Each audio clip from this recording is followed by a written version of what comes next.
नमस्ते dear students, welcome to all. स्वागत है आप सभी का पीटी एजुकेशन पे एक बार फिर से। मेरा नाम है राहुल अंश चौधरी और आज हम अपनी प्रेस इंफॉर्मेशन ब्यूरो एनालिसिस के सेशन नंबर 29 में चल रहे हैं। तो आज के सेशन में हम लोग फिर से लेंगे छह टॉपिक्स जो आपके स्क्रीन पे आपको दिखाई दे रहा है। सबसे पहले हम बात करेंगे Indian Institute of heritage ministry of culture की तरफ से। दूसरा, स्वच्छ भारत स्कीम के ऊपर बात करेंगे कि क्या इसमें रिसेंट डेवलपमेंट्स हो रहे हैं और क्या इसमें नई नई चीज़ें, नए नए प्रावधान लेके आए जा रहे हैं। फॉरेक्स रिजर्व्स ऑफ इंडिया बड़े हैं, बहुत अच्छी बात है, बहुत बढ़िया इकोनॉमी के पर्सपेक्टिव से। फोर्थ, इंटरलिंकिंग ऑफ रिवर्स क्यों की जाती है, क्या बेनिफिट है और कहाँ तक पॉसिबल है, इसमें मतलब क्या क्या चीज़ें हम अचीव कर सकते हैं, इसके बारे में हम बात करेंगे। Interlinking of reverse.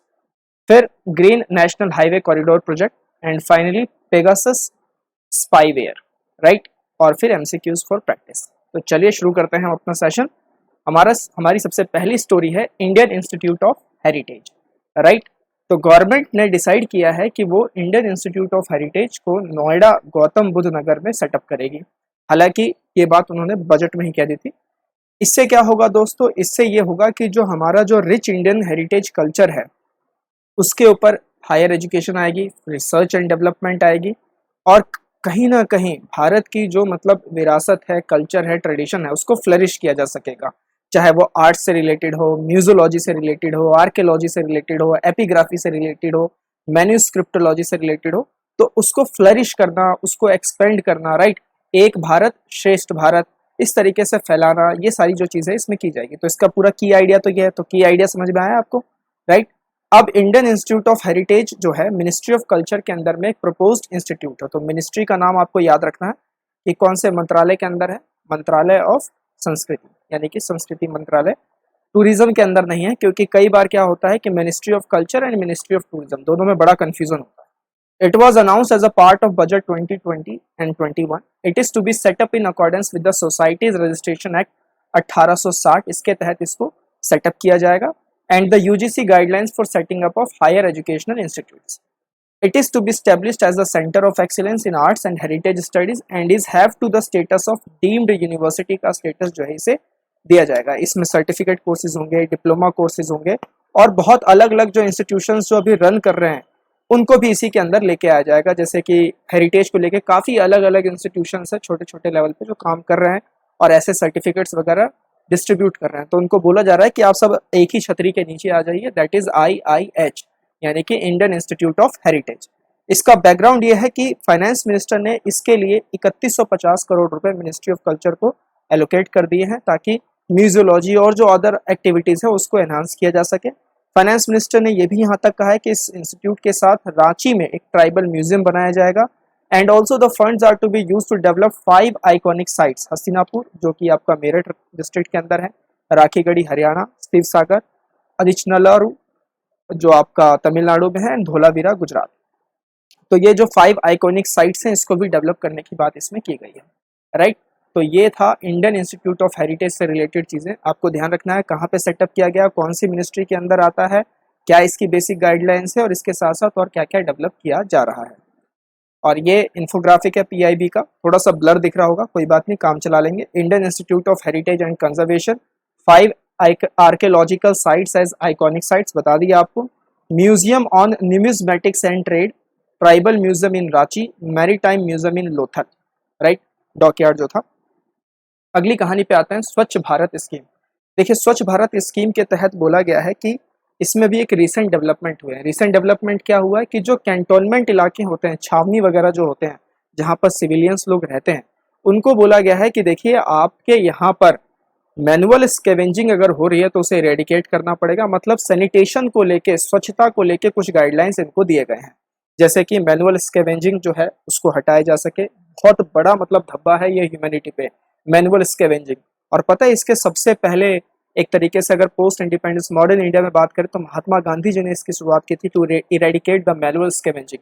वो कहते थे कि आप खुद ही साफ करो, और ये बहुत अजीब लगता था उस वक्त सुनने में। तो कितना मतलब समय बदलता चला गया है। तो उसमें बोला गया है कि मैनुअल स्कैवेंजिंग को आप इरेडिकेट करो, कम्युनिटी टॉयलेट्स बनाए जाए, पब्लिक टॉयलेट्स, यूरिनल्स, सारा मतलब सॉलिड वेस्ट मैनेजमेंट वगैरह ये सब इसमें देखा जाए। कौन से इलाकों में? कैंटोनमेंट बोर्ड्स जहाँ पे सिविलियंस रहते हैं। इसमें और भी बहुत सारी बातें की गई हैं, कुछ नोटिस दी गई हैं, जैसे आपको स्वच्छ सर्वेक्षण में पार्टिसिपेट करना पड़ेगा, door to door collection of garbage has been implemented, public drains को रेगुलरली क्लीन करना पड़ेगा, प्लास्टिक को बैन करना पड़ेगा, वरना तो फिर फाइन्स वगैरह आप पे इम्पोज होंगे। आपकी अगर कोई ग्रीवेंसेस हैं सैनिटेशन को लेके तो उसको लेके भी एक ऑनलाइन पोर्टल क्रिएट की गई है, ई छावनी, इसको भी आपको ध्यान रखना है, ई छावनी ऑनलाइन पोर्टल।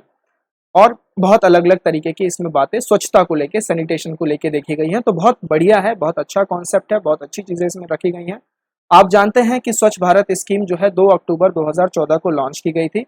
इसका जो मुख्य एफर्ट था वो ये था कि यूनिवर्सल सैनिटेशन कवरेज देना। जैसे कि जब बजट वगैरह बनाते हैं सरकारी स्कूलों के लिए बनाते हैं, तो सरकारी स्कूल का ही एग्जाम्पल ले लीजिए जहाँ से इसकी बेसिक शुरुआत होती है। तो स्कूलों में सैनिटेशन वगैरह अच्छा होना चाहिए, लेकिन जब सरकारी स्कूलों में जाके देखा गया तो वहाँ तो सैनिटेशन की हालत बहुत खराब है। इवन जो गर्ल्स स्कूल्स होते थे वहाँ पे पीने के पानी तक नहीं होते थे। तो इसको देखते हुए 2014 में लाया गया, समझ में आई सरकार को कि जब तक हम अपने लोगों को साफ सफाई की ओर ध्यान केंद्रित नहीं करेंगे तब तक देश का भला नहीं हो सकता। So it's aim is to achieve a clean and open defecation free India. तो आज आपके लिए पहला सवाल मैं आपसे पूछ रहा हूँ कि भारत का वो पहला राज्य बताइए जिसे ओपन डेफिकेशन फ्री स्टेट घोषित किया गया। भारत का पहला राज्य which is declared as a open defecation free state, right? Was implemented by the Ministry of Drinking Water and Sanitation, तब होता था। अब ये एक डिपार्टमेंट बना दिया गया है जो कि मिनिस्ट्री ऑफ जल शक्ति के अंदर आता है। सिग्निफिकेंस की अगर हम बात करें तो रूरल सैनिटेशन प्रोग्राम जो है 2 अक्टूबर 2014 को इसमें स्टार्ट किया गया था, और तब उस वक्त 38.7% के आसपास कवरेज मिली थी। अब तो बहुत अच्छी इसमें कवरेज हो चुकी है।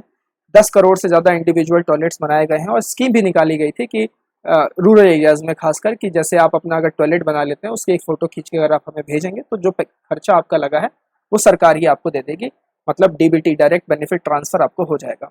तो ये बहुत अच्छी पहल इसमें की गई थी, और बहुत ही सक्सेसफुल मिशन रहा सरकार का ये स्वच्छ भारत अभियान या स्वच्छ भारत स्कीम आप कह लीजिए। अर्बन एंड रूरल दोनों के लिए अलग अलग निकाला गया था। तीसरी कहानी पे आते हैं, फॉरेक्स रिजर्व्स ऑफ इंडिया। तो भारत के लिए बिल्कुल बधाई कि भारत जो है 5वें पायदान पे पहुंच चुका है फॉरेक्स रिजर्व्स के मामले में। पहले नंबर पे है चाइना, दूसरे पे जापान, तीसरे पे स्विट्जरलैंड, चौथे पे रशिया, और 5वें पे अब आ चुका है भारत, राइट। कितनी है तो ये आप देख सकते हैं, ये लेटेस्ट आंकड़ा है, $611.895 बिलियन। 9 जुलाई, अगर आरबीआई डेटा दिखाऊंगा अभी आपको मैं डेटा। फॉरेक्स आप जानते ही हैं, इसके 4 कैटेगरीज होती हैं। सबसे पहला आपका आता है एफसीए, फॉरेन करेंसी एसेट्स। दूसरा आपका आता है गोल्ड। तीसरा आईएमएफ वाला special drawing rights, and fourth reserve transposition. तो इसके कितने कैटेगरीज होते हैं? इसके 4 कैटेगरीज होते हैं, foreign currency assets, gold, special drawing rights, reserve transposition. The reserves are managed by the Reserve Bank of India for Indian government, and the main component is foreign currency asset. तो सबसे बड़ा component इसमें क्या होता है? Foreign currency asset होता है। जैसे डेटा के लिए मैं आपको दिखा दूं, यहाँ पे आप देख सकते हैं, यही वो आंकड़ा था ना, ये मिलियन डॉलर में है दोस्तों। इसको मतलब 1000 से आप डिवाइड कर लीजिए तो $611.895 बिलियन आपका हो जाएगा। इसमें देखिए मेजर पोर्शन क्या बना रहा है, ये बना रहा है 568.285 US billion dollar. And gold आप देख सकते हैं, राइट, गोल्ड में 36.956 और 1.547 एसटीआर है, और reserve position in the IMF आप देख सकते हैं 5.107 है। सो दिस इज बेसिकली पूरा, मतलब आपके सामने चार्ट रख दिया है यहाँ पे। ये क्या है? ये वीकली वाइज इसमें कितना वैल्यू ऐड हुआ, मार्च 2021 तक कितना हो गया था, और ईयरली कितना हुआ है, ये इसमें पूरा का पूरा दिखाया गया है। क्लियर है? डायरेक्ट आरबीआई की साइट से उठा के लेके आए आपके लिए। अब इसका बेनिफिट क्या होता है, इसमें पहले इसकी डिस्ट्रीब्यूशन को समझ लेते हैं। जो 4 कैटेगरीज हैं, इसमें जो फॉरेन करेंसी एसेट्स हैं, उसको फॉरेन करेंसी जो रिजर्व्स हैं, इसका 64% टी बिल्स, फॉरेन कंट्रीज के जो टी बिल्स है उसमें रख दिया जाता है। ज़्यादातर अमेरिका वगैरह में रखा जाता है, क्योंकि अमेरिका वगैरह सबसे सेफ कंट्री मानी जाती है इन्वेस्टमेंट पर्पज से। आप जानते ही हैं कि चाइना का सबसे ज़्यादा पैसा अमेरिका में ही लगा पड़ा है। 28% जो है वो फॉरेन सेंट्रल बैंक्स में डिपॉजिट किए जाते हैं, और 7.5% के आसपास जो है जो अब्रॉड के कमर्शियल बैंक्स हैं उनमें डिपॉजिट किए जाते हैं। अब इसका बेनिफिट क्या होता है कि देखिए क्या होता है, ये जो फॉरेक्स रिजर्व्स हैं, पहली बात तो अगर आपकी इकोनॉमी अगर स्लो डाउन हो गई तो उसमें ये एक वॉरियर के तौर पे काम करेगा, आपको बचाएगा। दूसरा, external trade, payment, promote orderly development, maintenance of foreign exchange वगैरह, इन सब की फैसिलिटीज के लिए भी इसे रखा जाता है। अगर कुछ पैसा आपके पास पड़ा हुआ है, सेफ तरीके से आपने रिजर्व कर रखा है, सेविंग अच्छी कर रखी है, तो आप में एक अलग कॉन्फिडेंस भी तो दिखेगा ना। तो भारत सरकार की पॉलिसीज में वो कॉन्फिडेंस दिखता है कि भैया अगर कुछ भी बुरा हो गया तो है, कोई नेशनल डिजास्टर आया, इमरजेंसी आया, तो उसके लिए हमारे पास कुछ ना कुछ है, तो हम कॉन्फिडेंट भी रहते हैं पॉलिसीज़ को लेकर। फिर मॉनेटरी और एक्सचेंज रेट मैनेजमेंट को लेकर उनकी मैनेजमेंट, उनकी पूरी कैपेसिटी, इन सब को भी निखारते वगैरह हैं। तो इन सब चीज़ों से काफ़ी बेनिफिट मिलता है एक जो इकोनॉमी, क्योंकि इकोनॉमी इज़ बेसिकली कॉन्फिडेंस। आपके अंदर अगर कॉन्फिडेंस है तो ही आप इकोनॉमी को अच्छे से चला पाएंगे, रिवाइव कर पाएंगे, अगर भले ही मर गई हो, right. So it will also limit external vulnerability by maintaining foreign currency liquidity to absorb shocks during times of crisis, जैसे कोविड वगैरह, और when access to borrowing is curtailed। इसलिए काफ़ी, जब कोरोना वगैरह आया था तो काफ़ी अखबार में लेख वगैरह आए थे कि सरकार क्यों नहीं फॉरेक्स को यूज़ करती और फिर फिजिकल स्टिमुलस का पैकेज देती है पूरी तरीके से, ताकि एंड यूज़र के हाथ में डायरेक्ट पैसा आए और उससे इन्फ्लेशन जनरेट हो और उससे मतलब लोग स्पेंडिंग करें, लोगों के अंदर कॉन्फिडेंस आए और सब कुछ फिर सही सही तरीके से जो इकोनॉमी की जो पटरी है वो बिल्कुल सही लाइन पे आ जाए, राइट। तो ये फॉरेक्स रिजर्व से रिलेटेड एक खबर थी, इसको आप याद रखिएगा। आंकड़े वगैरह याद रखने हैं आपको। ऑप्शन में, अच्छा सवाल पेपर में कैसे आएगा, पेपर में सवाल में आपसे ये नहीं पूछा जाएगा आंकड़े, आपसे ये पूछा जाएगा कि बढ़ा है कि घटा है, किसमें कितना इजाफा हुआ है, नंबर 1 पे कौन है। जैसे यहाँ पे दे देंगे स्टेटमेंट बना के कि गोल्ड नंबर 1 पर है टोटल रिजर्व्स में, तो वो स्टेटमेंट गलत हो गई। हम जानते हैं फॉरेन करेंसी एसेट्स है, लेकिन अगर स्टेटमेंट में इन तीनों को नाम देके बोले कि गोल्ड नंबर 1 पे, फिर स्टेटमेंट सही हो गया। तो इस तरीके से आपके पास आएंगे, तो आंकड़ों का आपको थोड़ा थोड़ा ध्यान रखना है, पूरा अगर आप रिवाइज नहीं कर सकते। हाँ, अगर आप स्टेट सिविल सर्विसेज परीक्षाएं दे रहे हैं तो वहां पे डायरेक्ट आंकड़े पूछे जाते हैं और कई बार पूछे भी गए हैं, तो इसको फिर आप ध्यान रखिएगा और जिस स्टेट को आप टारगेट कर रहे हैं उसकी आप जीएसटीपी वगैरह को थोड़ा सा समझिएगा, राइट। अगली स्टोरी पे चलते हैं, इंटरलिंकिंग ऑफ रिवर्स।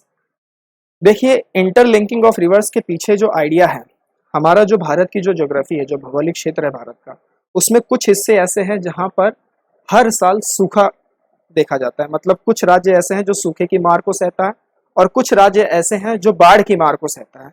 अब इसमें जो आपके गंगा के मैदानी जो क्षेत्र हैं, इंडो गैंजेटिक रिवर्स, ये पेरेनियल है, मतलब 12 मासी है।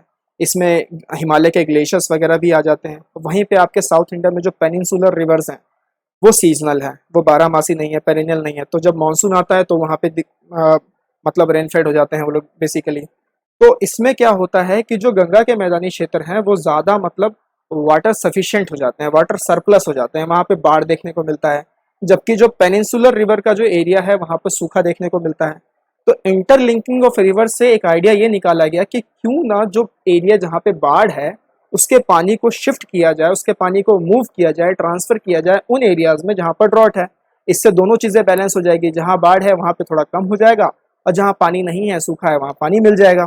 तो इसीलिए इस आइडिया को लाया गया इंटरलिंकिंग ऑफ रिवर्स, जिसका मतलब होता है equitable distribution of river waters in India. क्या बोला मैंने, जिसका क्या मतलब होता है equitable distribution of river waters in India.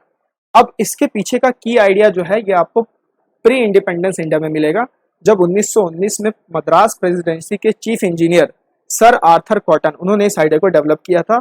और 1960 में तब के minister of state for energy and irrigation, जो बाद में जाके मिनिस्ट्री ऑफ इरिगेशन बना और जो अभी एट प्रेजेंट मिनिस्ट्री ऑफ जल शक्ति है, तो 1960 में उस minister of state for energy and irrigation के एल राव जी ने आइडिया प्रपोज किया कि क्यों ना गंगा और कावेरी की इंटरलिंकिंग की जाए। बाद में इंदिरा गांधी जी के टाइम में 1980 में आपका एनपीपी बनाया गया, नेशनल पर्सपेक्टिव प्लान, और उसके तहत फिर आपका आया नेशनल वाटर डेवलपमेंट एजेंसी। जब ये नेशनल वाटर डेवलपमेंट एजेंसी आया 1982 में, तो इन्होंने 30 लिंक्स पता किए। 14 आपके हिमालयन कंपोनेंट से, 16 आपके पेनिनसुलर कंपोनेंट से, और बोला गया कि देखिए इन सब की इंटरलिंकिंग अगर आप करेंगे तो सही रहेगा। उसको लेकर फिर एक रिपोर्ट तैयार की गई, जिस रिपोर्ट को कहा जाता है फिजिबिलिटी रिपोर्ट्स। जिस रिपोर्ट को क्या कहा जाता है, फिजिबिलिटी रिपोर्ट्स, राइट। अब इसका बेनिफिट्स आप जानते ही हैं। एक बेनिफिट तो यह है कि वाटर क्राइसिस को ये सॉल्व करता है। दूसरा यह है कि हाइड्रो पावर जनरेशन को लेके काफ़ी सीमलेसली, स्मूथली काम करता है। फिर उसके बाद डैम्स, रिजर्वेयर्स जो बनते हैं तो उससे अधोसंरचना इंफ्रास्ट्रक्चर आपका डेवलपमेंट होता है, वाटर लाइन डिफेंस आपके बनते हैं, राइट। और फिर अगर ये सारी चीज़ें हो गई तो इनलैंड प्रोजेक्ट्स वगैरह भी अच्छे से आते हैं। और जो अल्टरनेट सोर्स ऑफ इनकम है, जैसे कि फिश फार्मिंग हो गई, अभी आजकल तो एक्वापॉनिक्स वगैरह आ रहा है, राइट। तो फिश फार्मिंग वगैरह हो गई, तो उससे एक alternate source of income generate होता है, खासकर रूरल इंडियाज को लेकर। कई बार ऐसा भी देखा गया है कि कई बार ऐसी ऐसी जगह पर सरकार प्रोजेक्ट लेके आती है जो मतलब काफ़ी विवाद में रहते हैं, जैसे कि डैम्स वगैरह ऐसी जगह पे बना दिए जहाँ पे काफ़ी सारे गांव अफेक्ट हो जाएंगे, उससे काफ़ी सारे गांव डूब जाएंगे वहाँ के, तो फिर प्रदर्शन वगैरह जारी रहते हैं, राइट। तो this is the key idea behind interlinking of rivers for providing the equitable distribution of river waters in India and also solving the water crisis in many parts of the country. So ये इसके पीछे का पूरा की idea है, इसको आपको समझना है। ये इसके 14 कंपोनेंट आप देख सकते हैं हिमालयन से, और 16 कंपोनेंट पेनिनसुलर से। वीडियो को पॉज करके आराम आराम से पढ़ लीजिएगा। केन बेतवा है, पर तापी नर्मदा है, दमन गंगा पिंजल है, राइट। इस तरीके पूरे इंटरलिंकिंग के 30 कंपोनेंट बनाए गए हैं। और किसने आइडेंटिफाई किया था? एजेंसी का नाम नहीं भूलना है, national water development agency, setup in 1982 under the leadership of prime minister, late prime minister Shrimati Indira Gandhi, right. आगे बात करते हैं। हमारी अगली स्टोरी है green national highway corridor project. आप जानते हैं दिसंबर 2020 के आसपास में सरकार ने वर्ल्ड बैंक के साथ $500 मिलियन का एक एग्रीमेंट साइन किया था 5 साल के लिए, राइट। किसके regarding? Green national highway corridors को लेकर। इसमें इन्होंने बोला था कि हम 781 किलोमीटर का जो है एक हाईवे जो है उसको अपग्रेड करेंगे, जो कि आपके राजस्थान, हिमाचल प्रदेश, उत्तर प्रदेश, आंध्र प्रदेश जैसे राज्यों से लगता है। इसका टाइमलाइन भी डिसाइड किया गया, दिसंबर 2025। दिसंबर 2020 में लाए थे, दिसंबर 2025। $500 मिलियन का लोन था। काफ़ी सारे एग्जाम में ये सवाल आया था, राइट। काफ़ी सारे एग्जाम्स में, इवन बैंकिंग के एग्जाम्स में, एसएससी के एग्जाम्स में, और इवन स्टेट पीसीएस के एग्जाम्स में ये सवाल देखे गए थे कि कितने मिलियन डॉलर जो है साइन किया गया है, राइट। तो आपको याद रखना है $500 मिलियन इस तरीके से आता है। अब ये प्रोजेक्ट जो है वो क्यों ज़रूरी है? ये प्रोजेक्ट इसलिए ज़रूरी है क्योंकि भारत का जो रोड ट्रैफिक है उसका 40% नेशनल हाईवेज पे है। अब हाईवेज की हालत है खराब, इनएडिक्वेट कैपेसिटी है, वीक ड्रेनेज स्ट्रक्चर्स है, ब्लैक स्पॉट्स बने हुए हैं, आए दिन दुर्घटनाएं होती रहती हैं। अभी हाल फिलहाल देखा था दिल्ली के अंदर में बारिश के मौसम में, कल परसों एक मतलब दिखा कि कार सड़क के अंदर ही डूब गई, मतलब सड़क पे चल रही थी, गड्ढा हुआ, उसके अंदर ही घुस गई, फिर क्रेन लाके उसको निकाला जा रहा है। तो ये दिखाता है कि आपकी जो नेशनल हाईवेज हैं वो ठीक नहीं है, उनको ठीक करने की ज़रूरत है। उसी वजह से ये लोन लिया गया और उसको सही करने की बात की गई है। सही करने के बाद फिर क्या होगा? एक तो आपका लॉजिस्टिक्स कॉस्ट इससे रिड्यूस हो जाएगा, दूसरा कनेक्टिविटी बहुत अच्छी हो जाएगी, फिर इंफ्रास्ट्रक्चर बहुत बढ़िया रहेगा, साथ ही साथ भारतमाला परियोजना जैसे प्रोग्राम को भी बूस्ट मिलेगा। इसको लेके सरकार ने green national highway corridor project के साथ साथ ग्रीन हाईवे पॉलिसी भी लॉन्च की थी 2015 में, और दोनों को इंटरलिंक करके कहा कि दोनों को साथ लेके हम चलेंगे।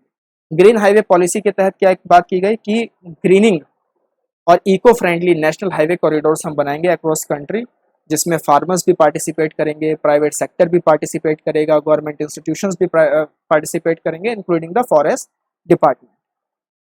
इसका मुख्य उद्देश्य क्या था? Road development and the way towards sustainable development, right. साथ ही साथ अगर आप ग्रीनिंग ज़्यादा करते हैं तो एयर पोल्यूशन का इम्पैक्ट भी कम होता है। Dust by planting trees and shrubs along the national highways, ये भी रिड्यूस होते हैं। They will also act as a natural sinks of air pollutants and arrest soil erosion at the embankment slopes, right. Natural sink से याद आया, आपको अभी मालूम है कि जो अमेजन के फॉरेस्ट है, ऐसे एक आर्टिकल आई थी कि now they are not natural sinks, अब वो नेचुरल सिंक्स नहीं रहे।